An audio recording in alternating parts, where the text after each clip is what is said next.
Менин көпчүгүм ооруп отура албай калдым. Күн бүркөлсө катуу ооруйт. Ушул оору боюнча кандай кылсак болот? Бул эми көпчүктүн оорусун аныкташ үчүн рентгендик диагностика өтүп коюш керек. Ошол көпчүктө жараңка жокпу же ошол көпчүк бир жерге катып отурганда бир жабыркап калган жокпу, ошону билиш керек. Андан кийин эгерде рентгеновский снимкалар баардыгы жакшы болсо, бул иннервационный нервтердин кысылып калуусунан да келип чыгат. То есть крестецтен двигательный менен чувствительный нерв деген эки нерв кетет да. Двигательный нерв бул кыймыл учурунда ооруйт. Чувствительный нерв болсо бул кыймылдабай турганда, тынч отурганда же жатканда ооруй турчу нервтер да. Эгерде жөн отурганда көпчүктүн учу ооруса, анда ошо чувствительный нерв кысылып калганда, биздин эң эле бул положениядан чыгуучу бир маселе, бул 7 күндөн 10 күнгө чейин ушу дарылоочу, укалоочу ыкманы белден ылдый крестец жакка багыттап, ошондой укалоочу ыкмаларды жасаш керек. Андан кийинки профилактика бул ЛФК профилактикасы болот. Ошо атайын биздин программада гимнастикалык көнүгүүлөр бар. Ошо көнүгүүлөрдү биз үйрөтөбүз. Ошону үйрөнүп дайыма жасап турса, бул оорудан арылып, дайыма жеңил жүрөт да. Грыжага массаж алса болобу? Жолдошумдун буту тизеден ылдый ооруйт. Анан бели да ооруп, кыйшайып басып калды. Грыжадан массаж алуу бул өтө керектүү нерсе да. Себеби дегенде грыжа деген эмне? Бул омурткалардын ортосундагы кемирчектин нервтерди кысып калуусунан келип чыгат. Ошондуктан ал кысып калып турган кемирчектерди дайыма жумшартууга зарыл. Ошонун өзүнүн убактысы менен 7 күндөн 10 күнгө чейинки массаждык укалоочу багыттагы ыкмаларды алып туруш керек. Алгандан кийин анан өзүнчө дагы профилактикалык бизде көнүгүүлөрдү биз өзүбүздүн кардарларыбызга көрсөтүп берип турабыз. Ошо көнүгүүлөрдү дайыма жасап туруш керек. Себеби дегенде жана нервтерди кысып калган кемирчектер дайыма жумшак абалда болуш керек, катып калбаш керек. Ал жерде кан айлануу системасы дайыма жүгүрүп туруш керек. Эгерде кыймыл болуп турбаса, ал жерге кандын баруусу начарлайт дагы, ал кемирчек оготур катый баштайт. Анан жанакындай бир ооруган акыбалга алып келип турат да. Ошон үчүн грыжада массаж кылуу өтө зарыл. Сиздерде массаж окуу курсу 12 күн окутулат экен. Башка жерде 1 ай окутулат. 12 күндө массажды кантип окутасыздар? Бул убакыт аз болбойбу? Бул мындай суроолор менен көп бизге кайрылышат. Себеби окуу жайларда 12 күндүк массаждык курсту бир жумасына 3 жолу кылып бөлүп коет. Ошондуктан ал 1 айга созулат. Биздин практикабызда күндө окутканда бул биздин курсанттардын кабыл алуусу жакшы болуп, баягы көп ыкмаларды эстебөсү да жакшы болот, окулган материалдарды дагы кабыл алуусу жакшы болот. Ошондуктан биз күнүгө окутуп жатабыз. Эгерде бир жумада 3төн кылсак, анда 1 айга барат. Ушу менин практикамда 500-600гө жакын өзүмдүн шакирттерим бар. Ошолордун биринде дагы биз үйрөнө албай калдык, жетишпей калдык, өткөн материалда өздөштүрө албай калдык деген суроолор болгон жок. Ошондуктан келип окуй берсеңиздер болот. Кейсерова менен 4 жолу, белден 4 жолу наркоз алгам. Түз жатсам белим катуу ооруйт. Бир жакка оодарылыш өтө кыйын болуп калат. Тиземди бүгүп жатсам оору жоголот. 1 жыл болду. 29 жаштамын. Эмнеге мындай болууда? Белге наркоз алса, белге наркоз жазарда ошо омурткалардын ортосундагы кемирчекке сайып наркоз кылат да.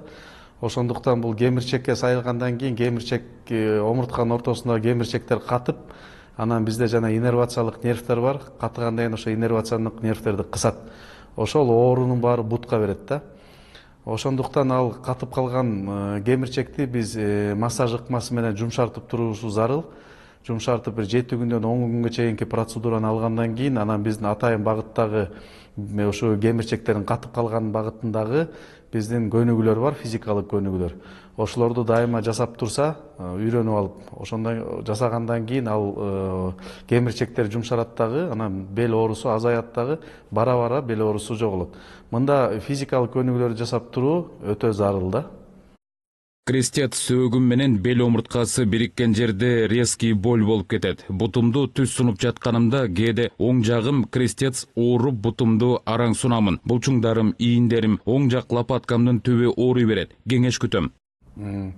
Биринчи крестец менен буттун оорусу боюнча азыр өзүмдүн кеңешимди берип кетейин. Кристестен крестцовый отросток деген бар, ошол жерден двигательный анан чувствительный нерв деген кетет. Ошол жерден двигательный чувствительный нерв кетет дагы бут жака жанагы аттын жалындай болуп, конский хвост деп коет, аттын жалындай болуп нервтер тарайт да. Эгерде кристес жакта ошол конский хвосттун башында нервтер кысылып калса, буттун учуна чейин чымырайт, бут дайыма муздап турат.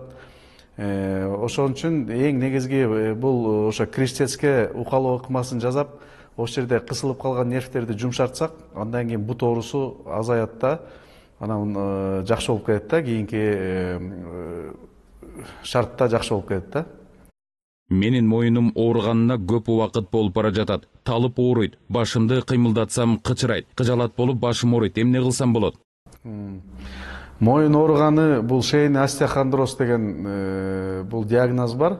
Бул ошо моюн булчуң эттеринин катып калуусу да. Бул аз кыймылдагандыктан же болбосо бир калыпта дайыма отургандыктан ошо булчуң эти катып калат. Ал булчуң эти катып калгандан кийин моюндагы кан айлануу системасы начарлап, бара-бара баш ооруга алып келет да. Анын баары тең ошо иннервациялык нерв боюнча кетип, ошол далдын ортосуна чейин ооруй баштайт. Ошондуктан буга дагы ошо укалоочу ыкмаларды алып туруу зарыл. Анан укалоочу ыкмалардан кийин анан өзү дайыма физикалык көнүгүүлөрдү жасап турса, бул оорудан айыгат. Сол бутумдун таманы уюп калып жатат. 10 жума болду. Кандай массаж же ЛФК жасаса болот? Кан жүрбөй жатат. Казакстан. Эми оң жагынын таманы дайыма уюп же чымырап турса, жана мен айтып кеткендей, бул кристестен кеткен нервтердин кысылып калуусунан болот да. Кристестен кеткен нервтер кысылып калганда, ошо бутка чейинки кан айлануу системасы начарлайт дагы, ошонун бутунун учтары чымырайт.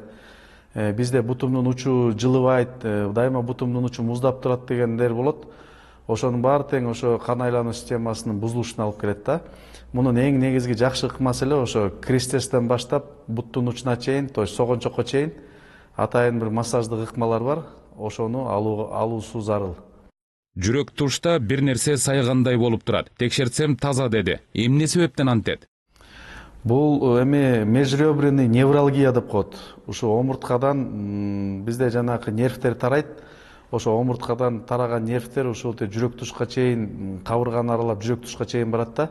Ошол омуртка жактан жанакындай остеохондроз деп коет, бизде же гипертонус деп коет. Бул булчуңдун катып калышы да. Ошол катып калганда ошо нервтерди кысат дагы, жүрөк ооругандай сезиле берет да. Эгерде ошол булчуң эттерди жумшартсак, омуртка жактагы булчуңдарды жумшартсак, кан айлануусу нормалдаштырат дагы, анан бул оору өтүп кетет өзүнөн өзү. Жакында эле кырсыктап, кыр аркама күч келип, компрессионный перелом. 2 ай жатыш керек деген. Бир кыр аркам бастырылып, жаракай кетиптир. Азыр болсо ачыштырып оорутат. Эңкейип эч нерсе кыла албайм. Дагы 2 ай керек болобу? Кырсыктаганыма 2 ай болду. Эгерде травматологдордун көрсөтмөсү менен 2 ай десе, 2 айдан кийин сөөк бүтүп аткан кезде ошо сөөк кычыштырат, ар кандай дискомфортко алып келет.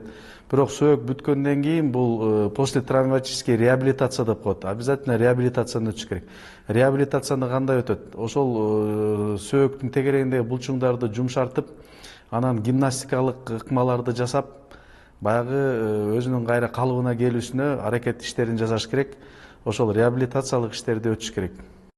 Жолдошум авариядан кийин колу, буту жакшы кыймылдабай калды. Врачтар сынган чыккан жери жок дешкен. 5 ай болду бирөөнүн жардамы менен басат. Диагноз: деформация спинного мозга дешкен. Сизге барсак болобу?